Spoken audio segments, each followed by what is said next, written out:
Na, Silvija, tai kokios gi yra nekilnojamo turto brokerio pareigos? Ką mes turime daryti? Taip, ką mes turime daryti, kodėl pas mus kreipiasi, tai yra tas klausimas, kad padeda mane sutikrinti dokumentus visų pirma, kad jie yra geri ir, ta prasme, galima parduoti. Bet čia turint omeny ir pardavėjo, ir pirkėjo pusėje būdamas, ne? Ne, aš dabar pradžiai gal nuo pardavimo, ne, kad mūsų samdo klientai, pasirašom tą sutartį, ne preliminarią. Tarpininkavimu pasirašom sutartį ir ką mes darom, tai mes padedam žmonėm parduoti. Tai mes patikrinam dokumentus, kad jie būtų tvarkingi ir tada nustatome kainą, ne, išgirstam klientą, kiek jis nori gauti ir kokie yra jo lūkesčiai. Čia yra labai svarbus momentas sužinoti, kodėl jisai nori parduoti.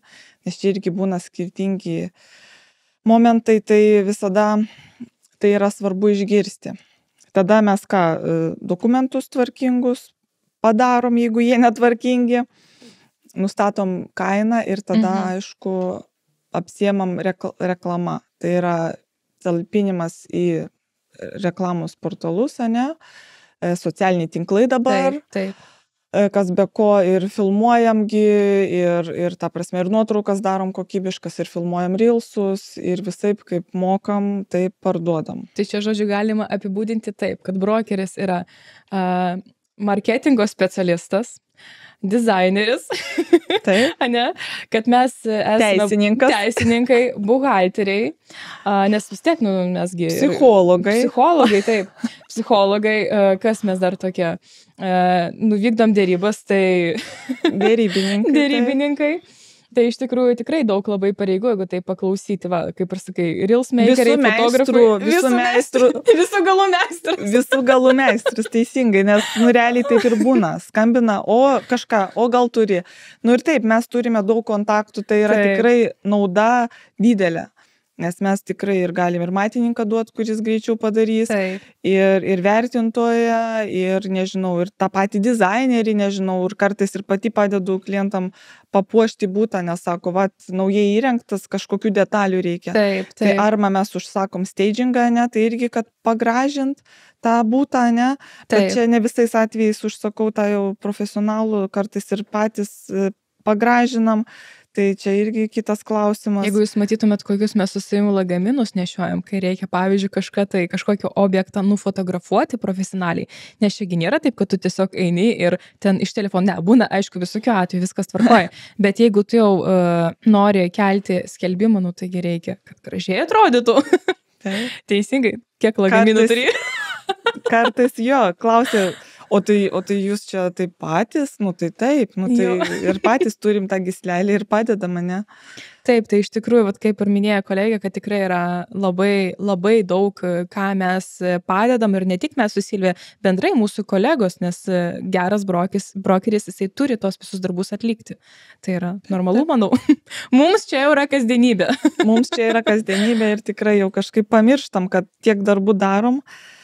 Bet tuom mes ir norime būti naudingi jums, kad kreiptumėtės, kad pasitikėtumėte, nes manau ir bendradarbiavime su klientais nesvarbu, ar pirksi būtą, jis kreipiasi, kad surastum, ar tu parduodi, turi būti pasitikėjimas, nes jeigu nepasitikė ir yra nepatenkintas tavo darbu, tai tada nutraukiama sutartis. Taip. Ir tarp kitko, noriu papasakoti vieną tokią istoriją, kurią kaip tik dabar turėjau neseniai, žodžiu, pasikreipė klientė. Sako, turiu sklypus, 3 sklypus, noriu parduoti. Sklypai randasi Trakų rajone, žodžiu, tokie visai faini, namų valda tarp kitko. Ir taip gaunasi, kad tų sklypų vertė, jinai nėra labai didelė. Pavyzdžiui, 12 000 už vieną sklypą, aš skaitau, kad tai nėra daug, palyginus. Ir mano komisinis, jis yra, toks, vis tiek fiksuotas ir visą kitą, ir, aš jai pasakiau savo kainą tų paslaugų ir jinai sako, žiūrėk, aš negaliu tau tiek mokėti, bet sako, ar gali tiesiog, pavyzdžiui, mane konsultuoti. Tai yra, mūsų bendradarbiavimas toks, aš ją konsultuoju, tarkim, rengiu dokumentus, kokiu reikia, pavyzdžiui, pati preliminarė sutartis, patikrinti šiaip visus dokumentus ir visas kitas sąrašas. Sako, gerai, tvarkoj, tinka, darom. Ir žinok, pradėjome mes su ją va taip bendrauti, jinai man rašinėja, sako, bet sako, jūs tiek daug darbo iš tikrųjų atliekat. Ta prasme, aš tokios informacijos net nežinau, sako, man kai parašė žodį servitutas, sako, aš pasimečiau, ką čia reiškia. Nu, aš sakau, kad tai yra mano darbas, man tai yra natūralu. Ir vat ką aš noriu tuom pasakyti, kad labai dažnai klientai jie pervertina savo jėgas ir neįvertina iki galo nekilnojamo turto agento profesionalumo, kas irgi yra mums, aišku, ne į naudą, kas be ko. Tai va, bet aš esu dėkinga, kad yra tokios situacijos, nes mes galime pasidalinti ir tiesiog galime, tokiu atveju, tokiu būdu kaip ir pakelti ir mūsų vertę. Aš nemanau, kad tai yra blogai, tai yra kaip tik gerai, nes tada turim galimybę papasakoti daugiau apie nuveiktą darbą, apie tai, kuo mes galime jums pagelbėti. Tai vat, ką mes norėjom pasakyti, kad jeigu reikia jums pagalbos, tai kreipkitės į mus, mes padėsime jums, tai galite rašyti mums pateiktais kontaktais, ane? Ir jeigu turite klausimų, komentuokite, dėkite laikus, sekite mus, nes tikrai dalinsimės naudingą informaciją.